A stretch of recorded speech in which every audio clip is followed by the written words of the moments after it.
Win 18! Win 18! 한! 안녕하세요, 반갑습니다. 픽단입니다. 자, 이제 저번 영상들에서 공격 쪽에서의 계략적인 룰이랑 득점, 그리고 공격이 어떻게 전개되나 한번 알아봤고, 수비 쪽에서도 수비의 목적과 수비가 어떻게 좀 슈퍼플레이, 득점을 할 수 있나 알아보았습니다. 하지만 NFL, 미식축구는 하나의 분야가 더 있어요. 바로 스페셜팀인데, 이름이 풋볼인데 왜 발로는 너무 가끔밖에 안 차지? 라고 싶으실 분들이 있으실 것 같은데, 이 발로 차는 플레이가 포함된 게 바로 스페셜팀입니다. 개괄적으로 보면 스페셜팀은 공격과 수비의 수비 전환 순간에 상대의 공격 혹은 우리의 공격이 시작할 지점을 정해주는 역할이 대부분이긴 해요. 이런 대표적인 플레이가 바로 펀트입니다. 공격편에서 말씀을 드렸었는데, 공격팀은 공격 기회 4번을 가지고 그 안에 10야드를 가야 이 공격 기회가 초기화가 되죠.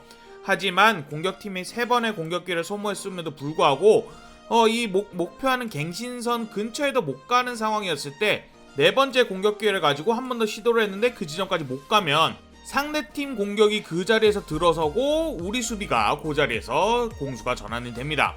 그리고 이런 상황에서 이 공수 전환 지점이 우리 지점 가까이에 있으면 상대 입장에서 조금만 전진해도 터치다운이 되기 때문에 기존에 공격하던 팀 입장에서 부담이 좀 많이 되죠. 그래서 4번의 공격 기회 중 마지막 공격 기회를 펀트라는 스페셜팀 플레이를 펼칩니다. 바로 공을 든 채로 공을 차는 건데, 이렇게 공을 차면 상대 수비가 멀리서 공을 받고 그 공을 받은 선수가 공을 잡은 다음에 달려나가서 아웃이 되거나 다운이 된 지점에서 플레이가 끝나고 그 지점에서 상대의 공격이 올라오고 공수가 전환되는 구조죠. 그야말로 우리의 공격이 좀 실패를 했기 때문에 공을 멀리 차서 상대의 공격을 멀리서 시작하게 하는 일종의 그 당구에서 좀 득점하기 어려울 때 견제구 날리는 거랑 비슷한 상황에 상대의 공격을 저지하는 느낌이 강한 플레이예요. 그렇기 때문에 그렇게 빛나는 순간이 많이 없긴 하지만 그럼에도 슈퍼플레이가 한 번씩 나오긴 합니다. 공격팀에서 뻥 찬 공을 받는 선수, 즉 리터너가 공을 받은 다음에 그대로 풀이라서 상대의 세대로 요리조리 피하면서 엔드존까지 가는 거를 리턴 터치다운이라고 하는데, 이렇게 되면 마찬가지로 터치다운 취급이라 6점이 나오죠. 그야말로 슈퍼플레이 중에 슈퍼플레이라고 할 수 있는 플레이인데, 역사상 최고의 리터너 중 하나인 데비 네스터의 표현에 따르면 고속도로 한가운데서 달려오는 자들을 맨몸으로 피하는 정도의 스릴이라고 합니다. 그야말로 전속력으로 풀가속을 받은 상태에서 리터너를 잡아 죽이기 위해 달려오는 차는 팀 선수들을 피해야 하기 때문에 그만큼 이 리터너들은 극강의 운동 능력을 가지고 있는 경우가 많죠. 반면 펀트를 차는 팀에서도 슈퍼플레이도 꽤 있어요. 우선은 공을 좀 기깔나게 차는 게 있죠. 공을 멀리 찰수록 상대의 공격이 더 먼 지점에서 시작을 하니까 이 공이 멀리 차는 능력이 굉장히 중요합니다. 뿐만 아니라 이 펀트에 관련해서 재미난 규칙들, 일반 풋볼 장면과는 조금 다른 룰이 적용되어서 꽤나 재밌는 상황들이 많이 나와요. 자, 기본적인 페어 캐치부터 봅시다. 공을 받는 선수인 리터너가 대충 보다가 수비가 너무 근접 페이스 같으면 손을 번쩍 들 수 있어요. 이런 경우 페어 캐치가 판정이 되고, 이 리터너가 공을 받은 지점에서 플레이가 끝나고 상대 공격은 그 지점에서 시작됩니다.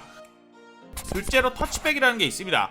자, 이 공이 엔드존에 닿거나 공을 받는 팀의 선수가 엔드존에서 공의 소유권을 처음으로 가지게 되면 거기서 플레이가 끝나고 상대의 공격은 20야드 지점에서 자동으로 플레이가 시작됩니다. 즉 공수전환 그 시작선이 20야드가 되는 거죠. 그래서 보통 공을 받는 리터너가 한 10야드쯤에 서 있다가 자기 근처로 공이 떨어질 것 같으면 공을 아예 안 잡아버려요. 이렇게 되면 공이 바닥에 치게 되면 수비가 공을 마지막으로 정지시키는 지점에서 상대의 공격이 시작이 됩니다. 그렇기 때문에 공을 차는 입장에서는 이 공이 엔드존이 닿기 전에, 그러니까 20야드와 엔드존 사이에 멈추겠다는 게 딱 베스트여서, 이 마치 농구에서 강백호가 선을 안 받고 아웃되는 공을 이렇게 안쪽으로 밀어넣듯 엔드존 라인을 안 밟은 상태에서 날아서 공을 안쪽으로 던져넣는 아크로바틱한 장면들이 종종 나오곤 합니다.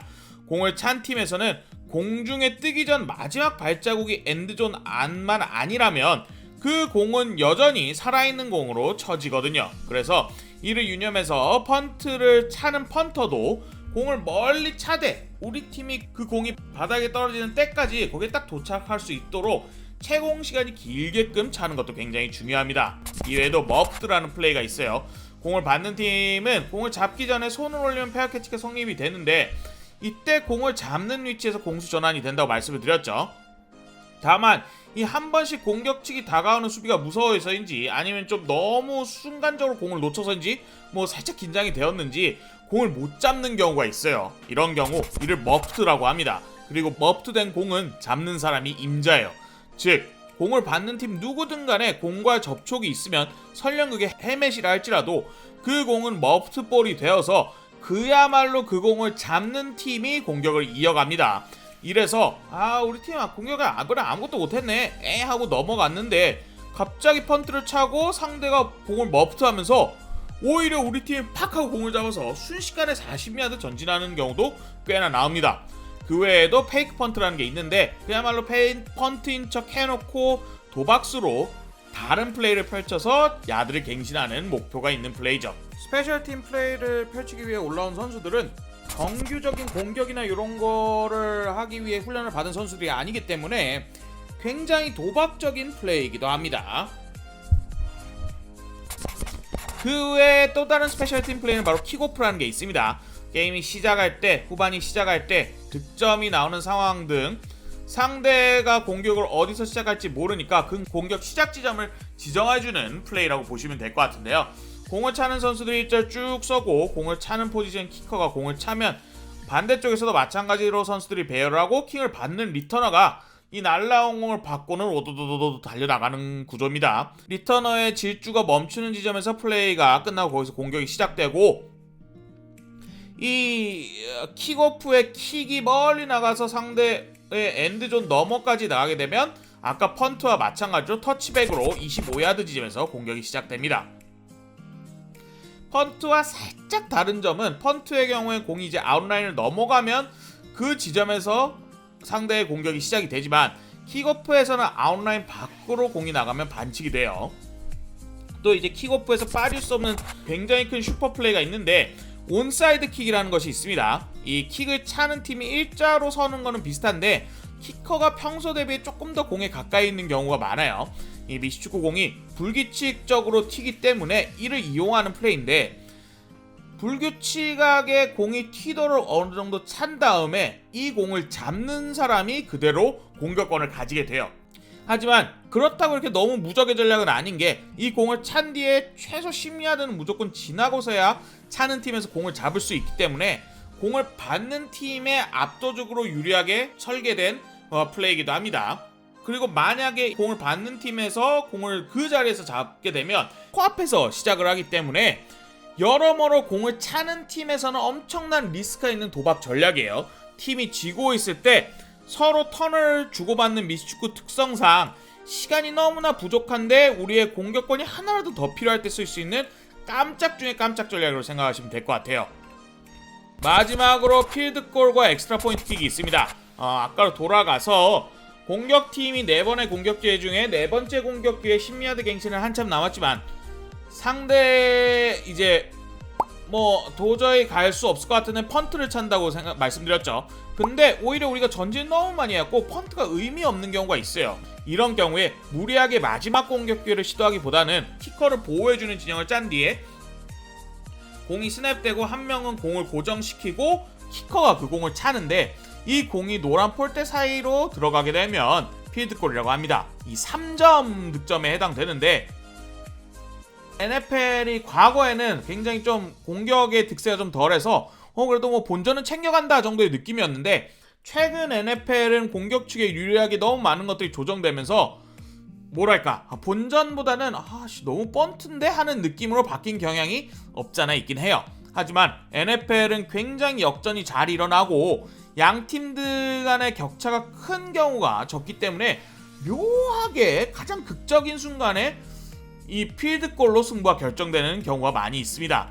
한 NFL 기자가 말했듯 가장 미식축구스럽지 않은 플레이라 이게 미식축구에 있는 게 맞아? 라고 싶지만 동시에 가장 미식축구에서 긴장되고 스릴 넘치는 순간이라는 말이 있듯이 이 필드골이 터치다운 외에 3점의 득점을 낼 수 있는 상황이라서 거의 다 심지어 최고 끝까지 가지 않아도 점수를 낼 수 있는 그러한 조건의 득점 형태라서 마지막에 마지막 순간까지 게임을 굉장히 쫄깃하고 승부를 알 수 없게 하는 경향이 좀 있습니다. 수비에서도 이를 방해하기에 정말 극강의 운동 능력을 가진 선수들을 양쪽에서 회도시키고 공을 한참 뒤에서 이 잡고 실밥이라든가 여러 걸 키커들이 원하는 대로 공을 세팅하고 동시에 키커도 혼신을 다해 그 공을 차고 그 공이 떠있는 한참 동안 들어가나 하는 거는 정말 이 수많은 보는 사람들의 희비를 이렇게 오락내리락 하게 된 짜릿한 장면 중에 하나죠. 계략적으로 야드별 성공 가능성에 대해 말씀을 드리자면 40야드 이내의 필드골은 무조건 성공할 거야. 40에서 50야드부터는 성공하겠지? 성공할 거야. 그리고 50야드부터는 키커 제발 보여줘. 그리고 60야드 이상부터는 하늘이여 제발, 약간 이 정도의 느낌이라고 생각을 하시면 될 것 같아요. 필드골 사거리 자체가 공이 위치한 지점에서 17야드를 더하면 되는데 예를 들어 23야드 지점에 있으면 필드골 사거리는 40야드가 되는 거죠. 또한 터치다운을 하게 되면 6점을 득점하게 된다고 말씀을 드렸는데 그 다음에 이 필드골 비슷하게 공을 한번 차서 넣으면 엑스트라 포인트라고 해서 1점을 더 얻게 됩니다. 필드골이랑 사실 굉장히 유사하고 엑스트라 포인트 자체가 굉장히 가까운 거리에서 시도가 되기 때문에 9할이 넘는 확률로 성공이라고 보통 생각을 하곤 해요. 이처럼 스페셜팀이라는 거는 미식축구의 룰이랑 논법이랑은 조금 다르게 게임이 흘러가는 경우가 많습니다. 어떻게 보면 우리가 통상적으로 아는 미식축구와 좀 다른 경우도 많고요. 또한 대부분의 플레이와 순간에 할 것들이 정해져 있고 기대치라는 게 되게 낮기 때문에 범주를 벗어난 슈퍼플레이 확률도 워낙 낮고요. 그래서 팀의 중요한 부분을 차지하지 않는 경우가 굉장히 많습니다.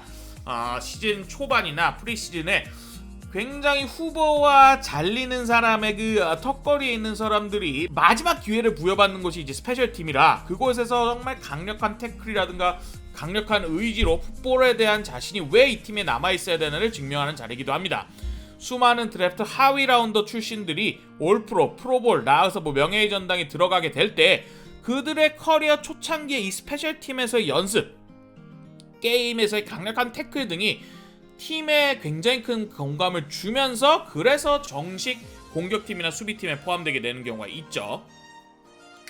물론 제 지인은 약간 NFL 중에 물뜨는 타임이라고 말을 하긴 했지만 어느 정도 기대값이 예측이 되는 만큼 그 반전에 정말 확률이 낮은 슈퍼플레이가 나올 때의 짜릿함과 하고 약간 숨이 멎는다는 그 느낌은 굉장히 미식축구의 게임을 풍성하고 짜릿하게 하는 요인 중에 하나입니다. 특히나 스페셜팀의 슈퍼플레이 한 번에 뒤집혀버리는 게임의 분위기가 수없이 많거든요. 지난 슈퍼볼만 해도 가장 빅플레이가 스페셜팀에서 나오기도 했고 이런 식으로 생각을 했을 때 NFL에서 분명히 빠질 수 없는 매력적인 부분 중에 하나가 바로 스페셜팀입니다. 오늘 영상 여기까지입니다. 감사합니다.